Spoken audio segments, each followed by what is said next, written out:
이번 시간에는 유사 한자어를 쉽게 구별하는 학습법에 대해서 설명을 해보도록 하겠습니다. 1번 글씨 또는 시자입니다.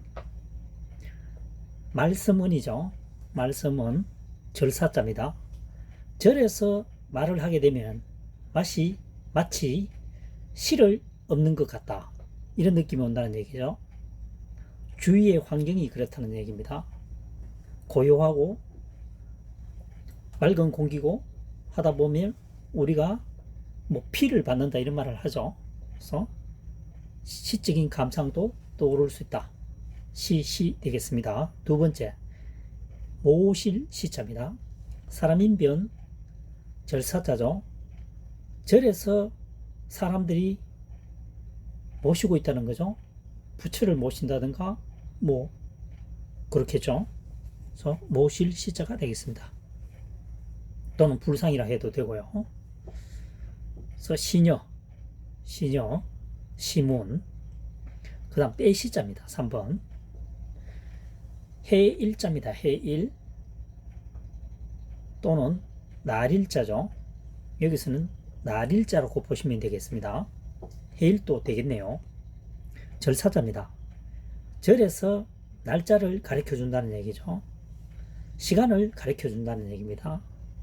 그래서 사찰에 종소리를 울려서 아침 6시, 점심 12시, 저녁 6시 여러 번 종을 치게 되죠. 그래서 때를 가르쳐 준다. 때의 시자입니다. 그 다음 4번은 특별할 특입니다. 소우죠. 절사자입니다. 절에 소가 있죠. 조금 특별하다는 얘기죠.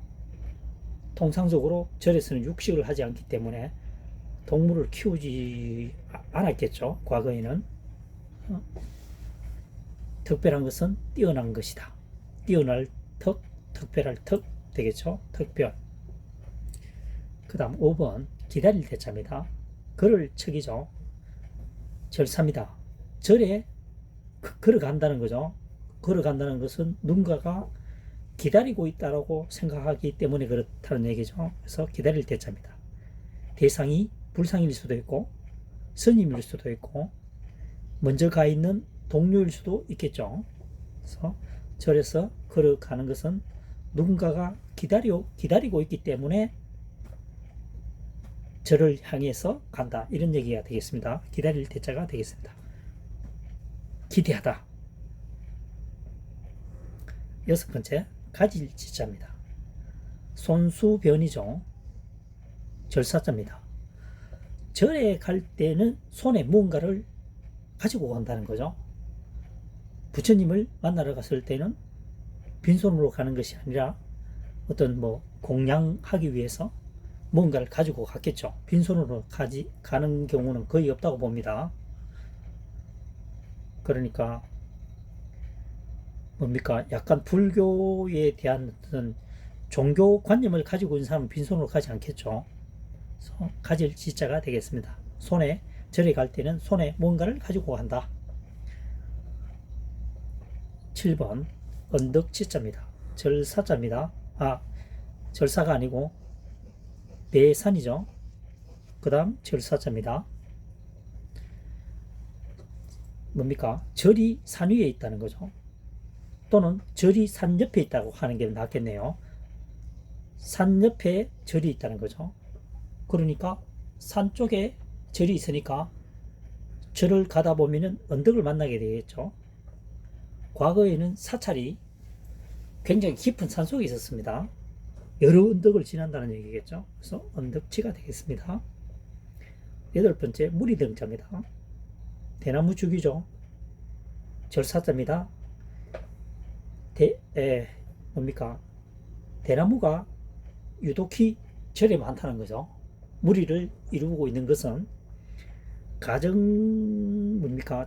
가정집 주변에는 대나무를 많이 심을 만큼 넓은 적이 없죠. 땅이 없습니다. 땅이 있으면 다 논밭으로 이용을 했을 것이고요. 그렇기 때문에 특히 절 주변에는 대나무가 많을 수가 있다는 거죠. 일반 터에 비해서. 그래서 무리를 이루고 있다는 얘기입니다. 무리 등자가 되겠습니다. 등급. 다시 한번 설명해 보도록 하겠습니다. 1번 시자입니다. 시를 짓다 되죠. 말씀은 절사.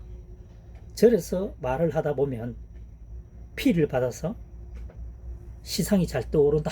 뭐 이런 주위 환경 때문에 그렇겠죠. 주위 환경에 영향에 의해서 시상이 잘 떠오른다. 그래서 시자가 되겠습니다. 두 번째는 모실 시자입니다.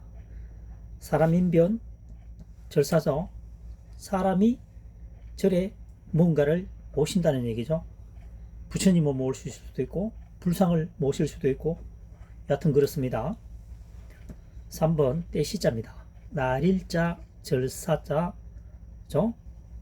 날마다 절에서는 시간을 알려준다. 이것이 더 적합하겠네요. 날마다 절에서는 시간을 알려준다. 그렇죠? 통상적으로 아침 6시, 아침 5시,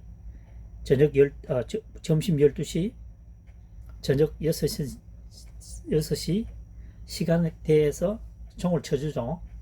대십니다. 과거에는 시계가 없었습니다.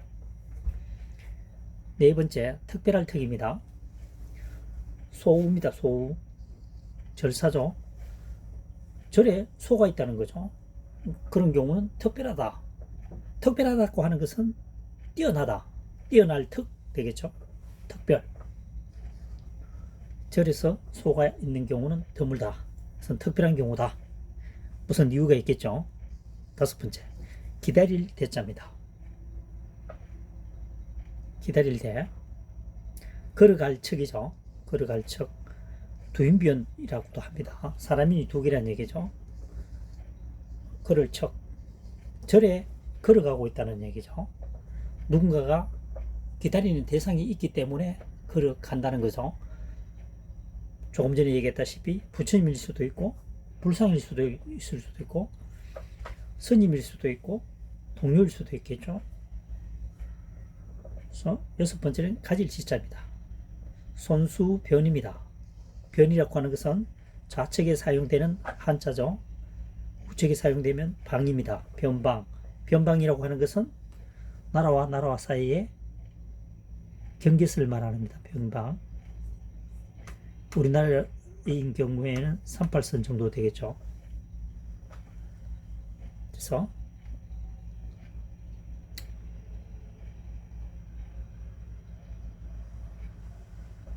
지금 6번 할 차례죠.